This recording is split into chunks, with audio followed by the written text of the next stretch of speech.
psychology တမိုင်းမှာအရက်ဆက်ဆုံးတဲ့အငင်းပွားစရာအကောင်းဆုံး experiment တစ်ခုရှိခဲ့ဘူးတယ်ဘလောက်ထိအောင်ဆိုပြီးဘလောက်တောင်နာမည်ကြီးသွားသလဲဆိုရင်အဲ့ဒီစမ်းသပ်မှုအကြောင်းကိုရုပ်ရှင်တောင်ပြန်ရိုက်ပြရတဲ့အထိဒီလောက်စပေါ်ပြီးကျွန်တော်ဘာအကြောင်းပြောတော့မယ်ဆိုတာကို psychology စိတ်ဝင်စားတဲ့သူတွေဆိုရင်ခံမှန်းမိမှာပါဟုတ်တယ်ခမညာထင်တဲ့အတိုင်းပဲ psychology theory ရဲ့မှာနာမည်ခက်ဆန်းဆန်းလေးပေးထားတဲ့ theory တစ်ခုရှိတယ်ဗျသူ့ရဲ့နာမည်က the Lucifer effect တဲ့နာမည်လေးကသာလှပေမဲ့သူ့ရဲ့အဓိပ္ပာယ်နဲ့တမိုင်းကြောင်းကတော့မလှပါဘူး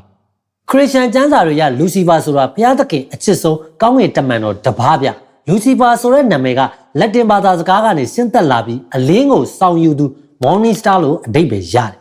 ်ဘုရားသခင်ဖန်ဆင်းခဲ့တဲ့မြတ်ထဲမှာအလှပဆုံးအသိဉာဏ်အရှိဆုံးတကောအကြီးဆုံးကောင်းကင်တမန်ဖြစ်ပြီးဘုရားသခင်နဲ့အနီးကပ်ဆုံးရှိခဲ့သူလို့ယူဆကြတယ်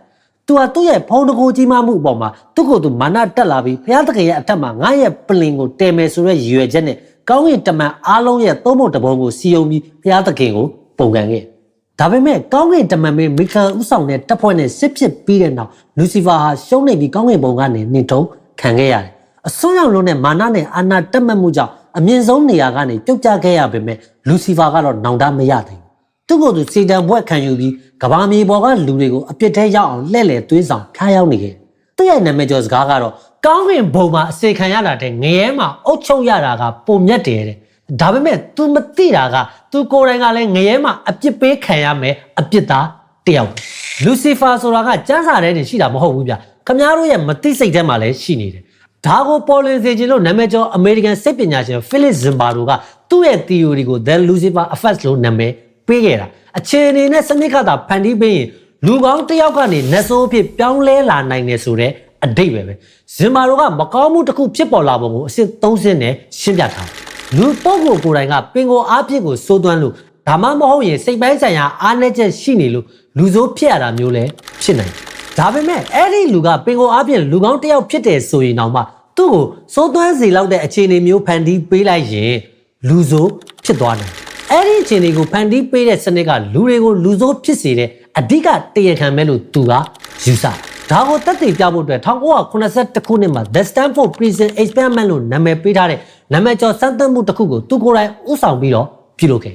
ဒီစမ်းသပ်မှုအတွက် Stanford University ရဲ့မြေအောက်ခန်းကိုအကျဉ်းထောင်ကြီးပုံစံပြောင်းပလိုက်တယ်သူသိကျင်တာကအကျဉ်းထောင်စနစ်ရဲ့ရက်စက်မှုတွေကလူတွေရဲ့ပင်ကိုယ်စရိုက်ကြောင့်လားဒါမှမဟုတ်ရင်အခြေအနေနဲ့စနစ်ကြောင့်လားဆိုတာဒါကိုစမ်းသပ်နိုင်ဖို့အကျဉ်းထောင်ဘဝအကြောင်းစိတ်ပညာလေ့လာမှုအတွက်တရက်ကို$15ပေးမယ်လို့သတင်းစာထဲမှာကြော်ညာထည့်ပြီးလူခေါ်ခဲ့တယ်1982ခုနှစ်ငွေကြေးတန်ဖိုးအရ$15ဆိုတာက CPI ညပြန်တွက်ရင်မြန်မာငွေ9သိန်းဝန်းကျင်ရှိတယ်။လာလျှောက်တဲ့သူ85ယောက်ကိုအသေးစိတ်အင်တာဗျူးတွေလုပ်ပြီးအဲ့ဒီအထက်ကမှပြစ်မှုမှတ်တမ်းလုံးဝမရှိသူစိတ်ကျန်းမာရေးပြဿနာနဲ့စိတ်ဒဏ်ရာမရှိသူမူရစ်ဆေးဝါးသုံးစွဲမှုချင်းမရှိသူလူလက်တန်းစားပညာတတ်ကောလိပ်ကျောင်းသား24ယောက်ကိုရွေးခေါ်ခဲ့သူစမ်းသပ်မှုရဲ့ရည်ရွယ်ချက်ကလူကောင်းကွတ်အပဲတွေတောင်မှအခြေအနေဆိုဘတ်ဘာရယ်တွေကိုရောက်ရင်လူဆိုးဖြစ်သွားနိုင်တယ်ဆိုတာကိုတက်တည်ပြကျင်တာဖြစ်တဲ့အတွက်လူရွေးချယ်မှုကအရန်ကိုအရေးကြီးတယ်။ဒါကြောင့်အတန်ရှင်းဆုံးလူတွေကိုပဲရွေးခဲ့တာ။ဒါပေမဲ့သူ့ရဲ့စမ်းသပ်တဲ့နီလန်းကတော့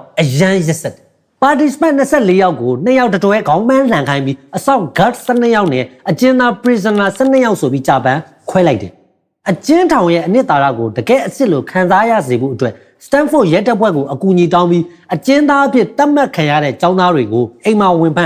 းလက်ထိတ်ခတ်ညလုံးစီးပြီးခေါ်သွားတယ်လက်ဝဲနေဓာတ်ပုံရိုက်ပြီးမှ Stanford မြောက်ခန်းကထောင်ထဲကိုပို့တယ်ရင်ဘတ်မှာနံပါတ်တွေကတ်ထားတဲ့ smart လို့ခေါ်တဲ့ခေါင်းဝင်လုံးအင်ကြီးရွှေကြီးတွေဝတ်ခိုင်းတယ်အတွင်းခံဝတ်ခွင့်မရှိဘူးထွက်ပြေးမရအောင်ခြေထောက်မှာတန်ကြိုးခတ်ထားတယ်အကျဉ်းထောင်ထဲမှာအကျဉ်းသားတွေကိုနာမည်စာနံပါတ်နဲ့ပဲခေါ်ခိုင်းတယ်အဆောင်တွေကိုကြတော့စစ်တပ်ပုံစံကာကင်ယူနီဖောင်းဝတ်ခိုင်းနံပါတ်3နဲ့ဝီစီတွေပေးကင်ခိုင်းပြီးနေကာမျက်မှန်ကိုအချိန်ပြည့်တက်ခိုင်းထားတယ်။နှလုံးချင်းမစုံမှစိတ်ခံစားချက်ကိုတစ်ဖက်လူမမြင်ရတဲ့အတွက်ရက်ဆက်ဖို့ပိုးလွယ်စေပါ။ဒါပေမဲ့14ရက်ကြာမယ်လို့ရည်ရွယ်ထားတဲ့ဒီစမ်းသပ်မှုကအခြေအနေတွေထိမ့်မနိုင်သိမ့်မရဖြစ်ကုန်လို့6ရက်နဲ့ပဲအဆုံးသတ်လိုက်ရတယ်။ဘလောက်တောင်အခြေအနေတွေစိုးကုန်ကြလို့ဒီ high budget experiment ကြီးကိုတမက်ရက်မတိုင်ခင်မှာဖျက်သိမ်းလိုက်ရတာ။ဒီ6ရက်တာငရဲကန်းထဲမှာဘာတွေဖြစ်ခဲ့လဲကျွန်တော်အသေးစိတ်ကိုဆက်ရှင်းပြဒါပေမဲ့ဒါကိုမပြောခင်အဲ့ဒီထက်ပိုစိတ်ဝင်စားစရာကောင်းတဲ့ကိစ္စတစ်ခုကလည်းရှိသေးတယ်ဒီ experiment ပြုလုပ်ပြီး33နှစ်အကြာမှာဖိလစ်ဇင်ဘာတို့အတွက်မဟာအခွင့်အရေးကြီးတစ်ခုပေါ်လာတယ်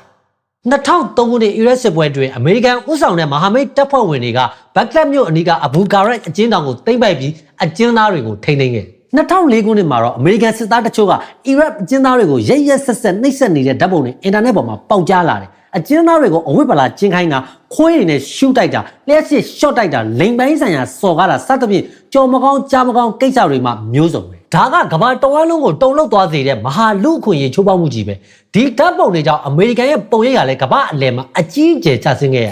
အမေရိကန်ဆိုရကဒါကဇယိုင်မကောင်းတဲ့စစ်သားအနှဲငယ်ကြောင့်ဖြစ်ရတာလို့အကြောင်းပြကျူးလွန်သူတွေကိုကြီးလေးတဲ့အပြစ်ဒဏ်တွေပေးပြီးဒီကိစ္စကိုပြည်ပုံကချလိုက်ဖို့ဆန္ဒရှိခဲ့တယ်ဒါပေမဲ့ဖြစ်ကျင်တော့ဒီကိစ္စရဲ့အဓိကတရားခံဖြစ်တဲ့ Charles Granda ရဲ့ရှေ့တွေက Philip Zimbardo ကိုတရားရုံးမှာကျွမ်းကျင်သူတက်တဲ့ expert witness အဖြစ်ထွက်ဆိုပေးဖို့အတွက်ဖိတ်ခေါ်တယ်။ Zimbardo ဘက်ကလည်းဒီဖြစ်ကသူစမ်းသပ်ခဲ့တဲ့ experiment နဲ့တစ်ထပ်တည်းတူနေတာကြောင့်ရောသူ့ရဲ့ The Lucifer Effect Theory ကိုပိုပြီးပြန့်နှံ့စေလိုတဲ့ဆန္ဒကြောင့်ရောဒီဖိတ်ခေါ်မှုကိုလက်ခံခဲ့တယ်။ Zimbardo ရဲ့ထွက်ဆိုချက်တွေကြောင့် Charles Granda အတွက်ထောင်ဒဏ်နှစ်အနည်းငယ်သက်သာခွင့်ရခဲ့ပေမဲ့အမေရိကန်အစိုးရအတွက်တော့အကြီးအကျယ်အကျက်ရိုက်သွားတယ်ဘာလို့လဲဆိုတော့ तू ကဒါကစစ်တမ်းကြောင့်ဖြစ်ရတာပါဆိုပြီးခိုင်ခိုင်ခန့်ခန့်တွေပြောနေခဲ့တာ။ဒီဖြစ်ရကြောင့်ပဲ Philip Zimbardo ရဲ့ဂုဏ်သတင်းရောသူ့ရဲ့ theory ကပါကဘာတဝက်မှာရေပန်းအစားဆုံးသတင်းတစ်ပုဒ်ဖြစ်လာခဲ့တယ်။ Zimbardo ကလည်းဒီအခွင့်အရေးကိုပိုင်နိုင်အသုံးချပြီးသူ့ရဲ့ The Lucifer Effect Understanding How Good People Turn Evil စာအုပ်ကို2009ခုနှစ်မှာထုတ်ဝေခဲ့တယ်။ဒီစာအုပ်ကစိတ်ပညာလောကကိုသာမကတာမန်ပရိသတ်တွေအတွက်ပါအကြီးအကျယ်ကိုအားသင့်စေခဲ့တယ်ဟာလူသားတွေရဲ့ဗီဇကတလောက်ထိအောင်စိုးသလားဆိုပြီးတအံ့တော်တွေဖြစ်ကုန်ကြတယ်ဒီစာအုပ်ကြောင့်ပဲဇင်ဘာဒိုကိုယ်တိုင်လည်းမီလီယံနာတယောက်ဖြစ်လာခဲ့ဒီနေရာမှာခမည်းတစ်ခုသတိထားမိလားစိတ်ဝင်စားစရာကောင်းတဲ့ gap တစ်ခုရှိနေတယ် The Stanford Prison Experiment က1982ခုနှစ်တည်းကလုပ်ခဲ့တာဗျာဒီစာအုပ်ကိုပြန်ရေးတာဘာလို့နှစ်ပေါင်း36နှစ်တောင်ကြားနေရတာ